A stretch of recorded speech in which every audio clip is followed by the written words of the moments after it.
nightmares in my head, I fear. ವೀಕ್ಷಕರೇ, ಯಾರ ಕಣ್ಣು ಬಿದ್ದದ್ದು ಗುರು ಇವರ ಫ್ರೆಂಡ್ಶಿಪ್ಗೆ? ಸುದೀಪ್, ದರ್ಶನ್. ಒಂದು ಕಾಲದಲ್ಲಿ ಇವರಿಬ್ರು ಫ್ರೆಂಡ್ಶಿಪ್ ನೋಡಿ ಅಭಿಮಾನಿಗಳು ಸಿಕ್ಕಾಪಟ್ಟೆ ಖುಷಿ ಪಡ್ತಾ ಇದ್ರು.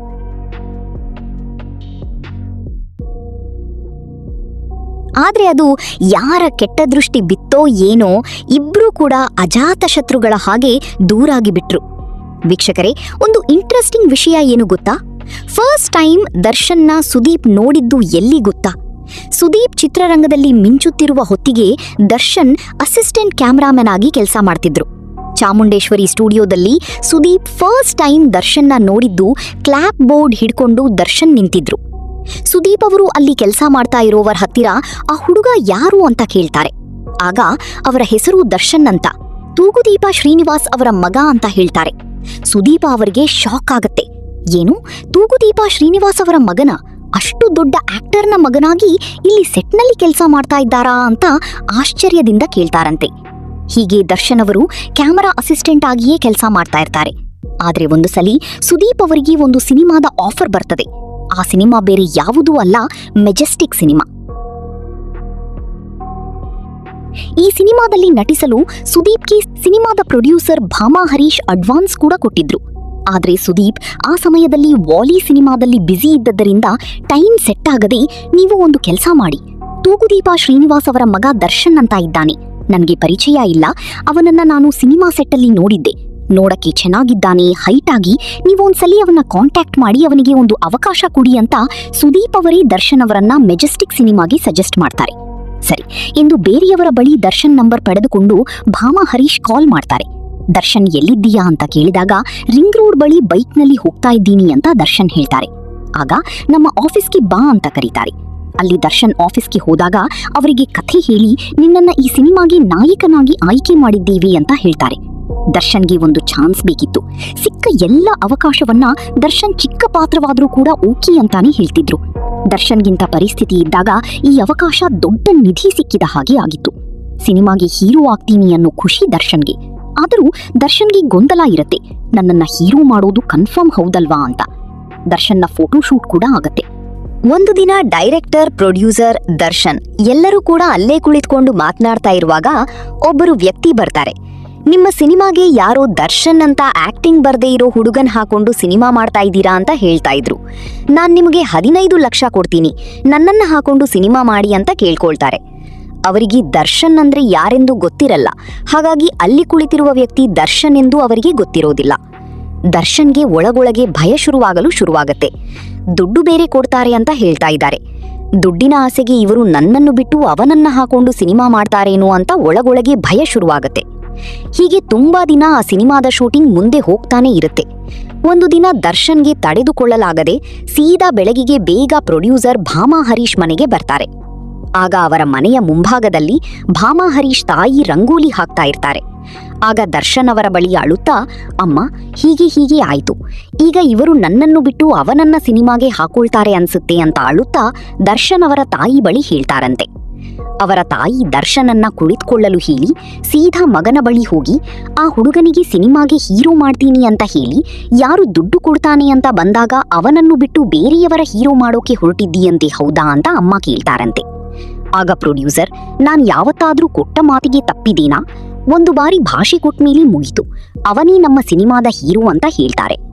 ದರ್ಶನ್ಗೆ ಸಮಾಧಾನ ಮಾಡಿ ಈ ಸಿನಿಮಾ ಮಾಡಬೇಕು ಅಂತ ಡಿಸೈಡ್ ಮಾಡಿದೀವಿ, ಮಾಡ್ತೀವಿ, ಈ ಸಿನಿಮಾದ ಹೀರೋ ನೀನೆ, ಆ ಸಿನಿಮಾ ಏನಾಗುತ್ತೋ ಅಂತ ನಮಗೆ ಗೊತ್ತಿಲ್ಲ, ಮಾಡಬೇಕು ಅಂತ ಅನ್ಕೊಂಡಿದ್ದೀನಿ, ಮಾಡ್ತೀನಿ ಅಂತ ಹೇಳಿ ಸಮಾಧಾನ ಮಾಡಿ ಕಳಿಸ್ತಾರೆ. ಆಮೇಲೆ ದರ್ಶನ್ಗೆ ಸಮಾಧಾನ ಆಗಿ ಹೋಗ್ತಾನೆ. ನಂತರ ಸಿನಿಮಾ ಶೂಟಿಂಗ್ ಶುರುವಾಗತ್ತೆ. 2002ರಲ್ಲಿ ಮೆಜೆಸ್ಟಿಕ್ ಸಿನಿಮಾ ರಿಲೀಸ್ ಆಗತ್ತೆ. ಈ ಸಿನಿಮಾ ಎಷ್ಟರ ಮಟ್ಟಿಗೆ ಅಂದು ಸದ್ದು ಮಾಡಿತ್ತು ಅಂತ ಅಂದ್ರೆ ಇಡೀ ಬಾಕ್ಸ್ ಆಫೀಸ್ನಲ್ಲಿ ಸಿನಿಮಾ ಧೂಳೆಬ್ಬಿಸುತ್ತೆ. ಸಾಮಾನ್ಯ ಹೇಮಂತ್ ಕುಮಾರ್ ಆಗಿದ್ದ ಹುಡುಗ ದರ್ಶನ್ ಆಗಿ ತೆರೆ ಮೇಲೆ ಬ್ಲಾಕ್ ಬಸ್ಟರ್ ಎಂಟ್ರಿ ಕೊಡ್ತಾರೆ. ಇಲ್ಲಿಂದ ದರ್ಶನ್ ಲಕ್ಕೆ ಬದಲಾಗುತ್ತೆ. ಹಿಂದೆ ತಿರುಗಿ ನೋಡಿದ್ದೇ ಇಲ್ಲ. ಒಂದು ಲೆಕ್ಕದಲ್ಲಿ ದರ್ಶನ್ಗೆ ಮೊದಲ ಸಿನಿಮಾದಲ್ಲೇ ಆ ಮಟ್ಟಿಗೆ ಯಶಸ್ಸು ಸಿಗಲು ಸುದೀಪ್ ನೇರವಾಗಿ ಕಾರಣ ಆಗ್ತಾರೆ. ಯಾಕಂದ್ರೆ ಸುದೀಪ್ ಆ ಸಿನಿಮಾವನ್ನು ಮಾಡಲು ಸಮಯವಿಲ್ಲ ಅಂತ ಹೇಳಿ. ಅಷ್ಟೇ ಅಲ್ಲದೆ ಯಾವತ್ತೋ ಒಂದು ದಿನ ಸಿನಿಮಾ ಸೆಟ್ನಲ್ಲಿ ಕ್ಲಾಪ್ ಬೋರ್ಡ್ ಹಿಡಿದುಕೊಂಡು ನಿಂತಿದ್ದ ಹುಡುಗನನ್ನು ನೆನಪಿಟ್ಟುಕೊಂಡು ಸಜೆಸ್ಟ್ ಮಾಡಿ ಆ ಸಿನಿಮಾ ದರ್ಶನ್ ಕೈ ಸೇರುವಂತೆ ಮಾಡಿದ್ದು ಸ್ವತಃ ಸುದೀಪ್ ಅವರೇ. ಅಲ್ಲಿಂದ ದರ್ಶನ್ ಹಾಗೂ ಸುದೀಪ್ ಸ್ನೇಹ ಬೆಳೆಯುತ್ತದೆ. ಎಷ್ಟು ಕ್ಲೋಸ್ ಆಗಿದ್ರು ಅಂತ ಅಂದ್ರೆ ಫ್ರೆಂಡ್ಸ್ ಅಂದ್ರೆ ಹೀಗಿರಬೇಕು ಅನ್ನೋ ಅಷ್ಟು. ಎಲ್ಲಿಗೆ ಟ್ರಿಪ್ ಹೋದ್ರೂ ಕೂಡ ಇವರಿಬ್ರು ಒಟ್ಟಿಗೆ ಹೋಗ್ತಾ ಇದ್ರು. ದರ್ಶನ್ ಸಿನಿಮಾಗೆ ಸುದೀಪ್ ಸಪೋರ್ಟ್ ಮಾಡ್ತಾ ಇದ್ರು, ಸುದೀಪ್ ಸಿನಿಮಾಗೆ ದರ್ಶನ್ ಸಪೋರ್ಟ್ ಮಾಡ್ತಾ ಇದ್ರು. ಆ ಟೈಮಲ್ಲಿ ಇವರು ಒಟ್ಟಿಗಿರುವಂತಹ ಎಷ್ಟು ವಿಡಿಯೋಗಳು ವೈರಲ್ ಆಗುತ್ತೋ ಗೊತ್ತಾ? ಕೆಲವೊಂದು ಕ್ಲಿಪ್ಸ್ ಇಲ್ಲಿದೆ ನೋಡಿ. ಹಾಳಾಗ್ಬೇಕು ಅನ್ನೋದನ್ನ ಹೇಳ್ಕೊಡ್ತಾರೆ. ನೀವು ಕಲಾಂತರ ಸ್ವಲ್ಪವನ್ನು ಹಾಳಾಗಿರೋದು ಓಕೆ, ಒಬ್ಬ ಹಾಳಾಗಿರೋ ಹಾಳು ಮಾಡ್ತಾ ಇದ್ದೀರಾ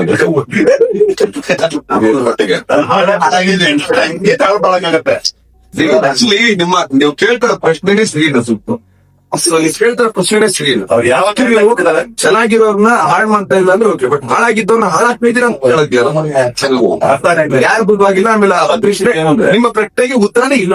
ಇದೆ ಏನಂದ್ರೆ ಹಾಳಾಗಿರೋರ್ನ ಹಾಳು ಮಾಡಕ್ಕೆ ಕೆಲವರನ್ನ ಮಾತಾಡ್ತೀವಿ, ಕೆಲವು ಹಾಳಾಗಿರೋದ್ರಿಂದ ಮಾತ್ರ ಸರ್. ಆಮೇಲೆ ಈ ತಿರ್ಗಾಸಲು ಒಂದು ಕಾಲದ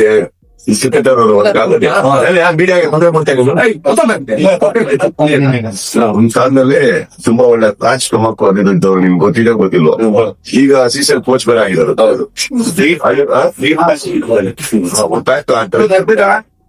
ಈಗ ಏನ್ಕೊಂಡ್ರು ಇಂತಹ ಫ್ರೆಂಡ್ಶಿಪ್ಗೆ ಅದ್ಯಾರ ಕಣ್ಣು ಬಿತ್ತೋ ಗೊತ್ತಿಲ್ಲ. ಅಂದು ಸುದೀಪ್ ಇಂಟರ್ವ್ಯೂ ಅಲ್ಲಿ ಹೇಳಿದ ಒಂದು ಮಾತು ದರ್ಶನ್ಗೆ ಸಿಕ್ಕಾಪಟ್ಟೆ ಕೋಪ ತರಿಸಿತು. ಸುದೀಪ್ ಅಂದು ನಿಜಾನೇ ಹೇಳಿದ್ರು. ಸುದೀಪ್ ಒಂದು ಇಂಟರ್ವ್ಯೂನಲ್ಲಿ ಹೇಳಿದ್ದು ಇಷ್ಟೇ, ಮೆಜೆಸ್ಟಿಕ್ ಸಿನಿಮಾ ದರ್ಶನ್ಗೆ ಸಿಗೋಕ್ಕಿಂತ ಮುಂಚೆ ನನಗೆ ಮಾಡುತ್ತೀರಾ ಅಂತ ಕೇಳಿದ್ರು. ಆ ಸಮಯದಲ್ಲಿ ಸುದೀಪ್ ಅವರು ವಾಲಿ ಸಿನಿಮಾ ಮಾಡ್ತಾ ಇದ್ರು. ನಾನು ಬೇರೆ ಸಿನಿಮಾದಲ್ಲಿ ಬ್ಯುಸಿ ಇದ್ದಿದ್ದರಿಂದ ನನಗೆ ಮೆಜೆಸ್ಟಿಕ್ ಸಿನಿಮಾ ಮಾಡಲು ಈಗಾಗುವುದಿಲ್ಲ, ವಾಲಿ ಸಿನಿಮಾ ಆದ್ಮೇಲೆ ಮಾಡೋಣ ಅಂತ ಹೇಳಿದೆ. ಆದ್ರೆ ಪ್ರೊಡ್ಯೂಸರ್ ಅವರಿಗೆ ಆ ಸಿನಿಮಾ ಬೇಗ ಮಾಡಬೇಕು ಅಂತ ಇರುತ್ತೆ. ಹಾಗಾಗಿ ನಾನೇ ತೂಗುದೀಪ್ ಶ್ರೀನಿವಾಸ್ ಅವರ ಮಗ ದರ್ಶನ್ ಅಂತ ಇದ್ದಾನೆ, ನೋಡಲು ಹೈಟ್ ಆಗಿ ಚೆನ್ನಾಗಿದ್ದಾನೆ, ಅವನನ್ನ ಹಾಕೊಂಡು ಈ ಸಿನಿಮಾ ಮಾಡಿ ಅಂತ ಹೇಳ್ದೆ ಅಂತ ಇಂಟರ್ವ್ಯೂನಲ್ಲಿ ಸುದೀಪ್ ಹೇಳ್ತಾರೆ. ಈ ವಿಡಿಯೋವನ್ನು ನೋಡಿದಂತಹ ದರ್ಶನ್ ಸಿಟ್ಟು ಮಾಡಿಕೊಂಡು ಟ್ವಿಟರ್ನಲ್ಲಿ ಒಂದು ಟ್ವೀಟ್ ಮಾಡ್ತಾರೆ. ನಾನು ಮತ್ತು ಸುದೀಪ್ ಇನ್ನು ಮುಂದೆ ಸ್ನೇಹಿತರಲ್ಲ, ನಾವು ಕೇವಲ ಕನ್ನಡ ಚಿತ್ರರಂಗದಲ್ಲಿ ಕೆಲಸ ಮಾಡುವ ನಟರು ಅಷ್ಟೇ. ದಯವಿಟ್ಟು ಇನ್ನೂ ಯಾವುದೇ ಊಹಾಪೋಹಗಳನ್ನು ಮಾಡಬೇಡಿ, ವಿಷಯ ಇಲ್ಲಿಗೆ ಮುಗಿಯಿತು ಅಂತ ಟ್ವೀಟ್ ಮಾಡ್ತಾರೆ. ಇದನ್ನು ನೋಡಿ ಅಭಿಮಾನಿಗಳೆಲ್ಲರಿಗೂ ಶಾಕ್ ಆಗುತ್ತೆ. ಬಹುಶಃ ದರ್ಶನ್ ಅವರ ಅಕೌಂಟ್ ಅನ್ನು ಯಾರೋ ಹ್ಯಾಕ್ ಮಾಡಿ ಹೀಗೆ ಮಾಡಿರಬಹುದು ಅಂತ ಅಂದುಕೊಳ್ಳುತ್ತಾರೆ. ಇದು ನ್ಯೂಸ್ ಚಾನೆಲ್ ಅಲ್ಲಿ ಕೂಡ ಬರುತ್ತೆ. ಆಗ ಇದನ್ನು ನೋಡಿದ ದರ್ಶನ್ ಅವರು ಮತ್ತೊಂದು ಟ್ವೀಟ್ ಮಾಡ್ತಾರೆ. ಕೆಲ ಚಾನೆಲ್ಸ್ ಹೇಳುವಂತೆ ಯಾರೇನೂ ಹ್ಯಾಕ್ ಮಾಡಿಲ್ಲ, ಇದು ನನ್ನ ಖಾತೆ, ನನ್ನ ಮಾತುಗಳೇ, ನನ್ನ ಗಮನಕ್ಕೆ ಬಂದ ಸಂಗತಿಗಳನ್ನು ಆಲೋಚಿಸಿಯೇ ನಾನು ಹೇಳಲು ಬಯಸುವ ವೇದಿಕೆ ಎಂದು ಮತ್ತೆ ಟ್ವೀಟ್ ಮಾಡ್ತಾರೆ. ಅಷ್ಟೇ ಅಲ್ಲದೆ ಇನ್ನೊಂದು ಟ್ವೀಟ್ನಲ್ಲಿ, ನನಗೆ ಮೆಜೆಸ್ಟಿಕ್ ಸಿಗಲು ಕಾರಣ ರಾಮಮೂರ್ತಿ, PN ಸತ್ಯ ಮತ್ತು ರಮೇಶ್.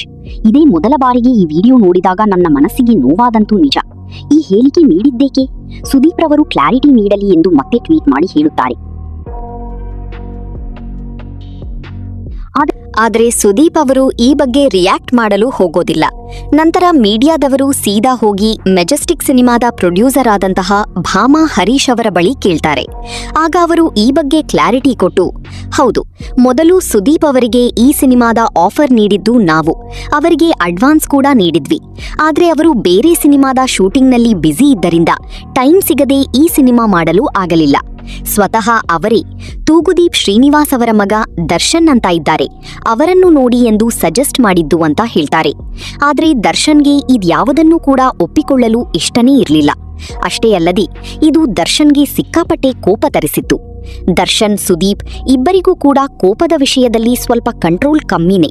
ಅದರಲ್ಲೂ ದರ್ಶನ್ಗಂತೂ ಕೋಪ ಬಂದ್ರೆ ಎದುರಿಗಿರುವವರು ಯಾರೇ ಆದ್ರೂ ಸ್ವಲ್ಪವೂ ಯೋಚನೆ ಮಾಡದೆ ಸಡನ್ ಆಗಿ ರಿಯಾಕ್ಟ್ ಮಾಡ್ತಾರೆ. ಆದ್ರೆ ಸುದೀಪ್ ಹಾಗಲ್ಲ, ಕಂಟ್ರೋಲ್ ಮಾಡ್ಕೊಂಡು ಯೋಚನೆ ಮಾಡಿ ಮಾತಾಡ್ತಾರೆ. ಆದ್ರೆ ದರ್ಶನ್ ಏಕ್ ಬಾರ್ ದೋತು ಕೂಡ ಅನ್ನೋ ಹಾಗೆ, ಸರಿನೋ ತಪ್ಪೋ ಮನಸ್ಸಿಗೆ ಏನನ್ಸುತ್ತೆ ಅದನ್ನ ಯಾವುದೇ ಮುಲಾಜಿಲ್ದೆ ಹೇಳಿಬಿಡ್ತಾರೆ. ಮುಂದಿನ ಪರಿಣಾಮದ ಬಗ್ಗೆ ಯೋಚನೆ ಮಾಡಲ್ಲ. ಸುದೀಪ್ ಹಾಗೂ ದರ್ಶನ್ ಮಧ್ಯೆ ದೊಡ್ಡ ಬಿರುಕು ಮೂಡಿ ಇಂದಿಗೂ ಕೂಡ ಇಬ್ಬರೂ ದೂರವಾಗಿಯೇ ಇದ್ದಾರೆ. ಸುದೀಪ್ ಅವರು ದರ್ಶನ್ ಬಳಿ ಮಾತನಾಡದೇ ಇರಬಹುದು, ಆದ್ರೆ ಎಂದಿಗೂ ಕೂಡ ದರ್ಶನ್ ಬಗ್ಗೆ ಕೆಟ್ಟದಾಗಿ ಎಲ್ಲೂ ಹೊರಗಡೆ ಮಾತಾಡಿಲ್ಲ. ಅವರು ಹೇಳುವುದಿಷ್ಟೇ, ನನ್ನ ಮನಸ್ಸಲ್ಲಿ ಯಾರಿಗಾದ್ರೂ ಒಂದು ಬಾರಿ ಒಂದು ಜಾಗ ಕೊಟ್ರೆ ಅವರು ಕೊನೆಯವರೆಗೂ ಅಲ್ಲೇ ಇರುತ್ತಾರೆ. ಅವರು ನನ್ನತ್ರ ಮಾತಾಡಲಿ ಅಥವಾ ಮಾತಾಡದೇ ಇರಲಿ, ಅವರ ಜಾಗ ಅಲ್ಲಿ ಇರುತ್ತೆ ಅಂತ ಹೇಳುತ್ತಾರೆ. ದರ್ಶನ್ ಬದಲಾಗಲು ಕಾರಣ ಅವರ ಫ್ರೆಂಡ್ ಸರ್ಕಲ್. ನಾವೇನೇ ಆದ್ರೂ, ನಾವೆಷ್ಟೇ ದೊಡ್ಡದಾಗಿ ಬೆಳೆದ್ರೂ ಕೂಡ ನಮ್ಮ ಫ್ರೆಂಡ್ ಸರ್ಕಲ್ ತುಂಬಾ ಇಂಪಾರ್ಟೆಂಟ್ ಆಗುತ್ತೆ. 2 ಗಿಳಿಗಳ ಕಥೆಯನ್ನು ನೀವು ಕೇಳಿರಬಹುದು. 2 ಒಂದೇ ತಾಯಿಯ ಗಿಳಿಗಳು ಹೀಗೆ ಹಾರಾಡ್ತಾ ಹೋಗ್ತಾ ಇರಬೇಕಾದ್ರೆ ಇಬ್ಬರೂ ತಪ್ಪಿ ಹೋಗ್ತಾರೆ. ಅದರಲ್ಲಿ ಒಂದು ಗಿಳಿ ಆಶ್ರಮಕ್ಕೆ ಹೋಗಿ ಸೇರ್ಕೊಳ್ಳುತ್ತೆ, ಇನ್ನೊಂದು ಗಿಳಿ ಕಳ್ಳರ ಗುಂಪೊಂದಕ್ಕೆ ಹೋಗಿ ಸೇರ್ಕೊಳ್ಳುತ್ತೆ. ಆಶ್ರಮಕ್ಕೆ ಹೋದ ಗಿಳಿ ಅಲ್ಲಿರುವಂತಹ ಋಷಿಗಳ ಮಾತನ್ನು ಕೇಳಿ ಬರುವಂತಹ ಅತಿಥಿಗಳಿಗೆ ಸತ್ಕಾರ ಮಾಡಿ, ಬನ್ನಿ ಕುಳಿತುಕೊಳ್ಳಿ, ಕುಡಿಯಲು ನೀರು ಬೇಕಾ ಅಂತ ಸೌಮ್ಯ ಸ್ವಭಾವದಿಂದ ವರ್ತಿಸಕ್ಕೆ ಶುರು ಮಾಡುತ್ತೆ.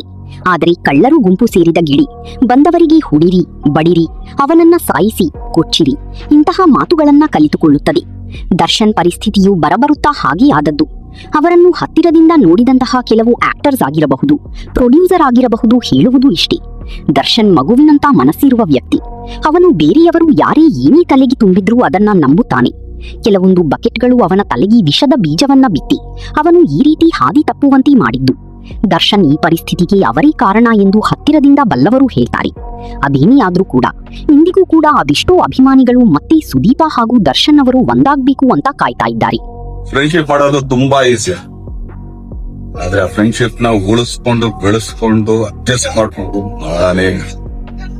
ಯಾಕಂದ್ರೆ ಈಗ ಸೇಫ್ಟಿ ಅಂದಾಗ ಮೆಂಟಾಲಿಟಿ ಬೇರೆ ಇರೋದು, ಅದು ಪ್ರೊಫೆಷನ್ ಆಗಿರ್ಬೋದು, ಇನ್ನೊಂದಾಗಿ ದರ್ಶನ್ ನಿಮ್ದು ಒಂದು ಮೂರು ನೋಡಕ್ಕೆ ತುಂಬಾ. ನಾನು ಚಿಕ್ಕವಳಿರ್ಬೇಕಾದ್ರೆ ನನಗೆ ನಮ್ಮಮ್ಮ ಏನಿಲ್ಲ ಅಂತ ಹೇಳಿಲ್ಲ.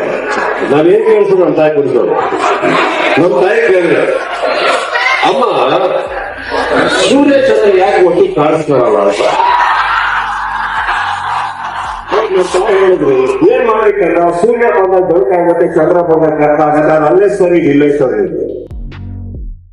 I got nightmares. ಇದೇ ಇವತ್ತಿನ ಸೆನ್ಸೇಷನಲ್ ನ್ಯೂಸ್ ಟೈಮ್. ಮತ್ತೊಂದು ಹೊಸ ವಿಡಿಯೋ ಜೊತೆಗೆ ಬರ್ತೀವಿ. ಅಲ್ಲಿವರೆಗೂ ನಮ್ಮ ಚಾನೆಲ್ನ ಸಬ್ಸ್ಕ್ರೈಬ್ ಮಾಡಿ, ಅಲ್ಲಿರುವ ಬೆಲ್ ಐಕಾನ್ ಮೇಲೆ ಕ್ಲಿಕ್ ಮಾಡಿ.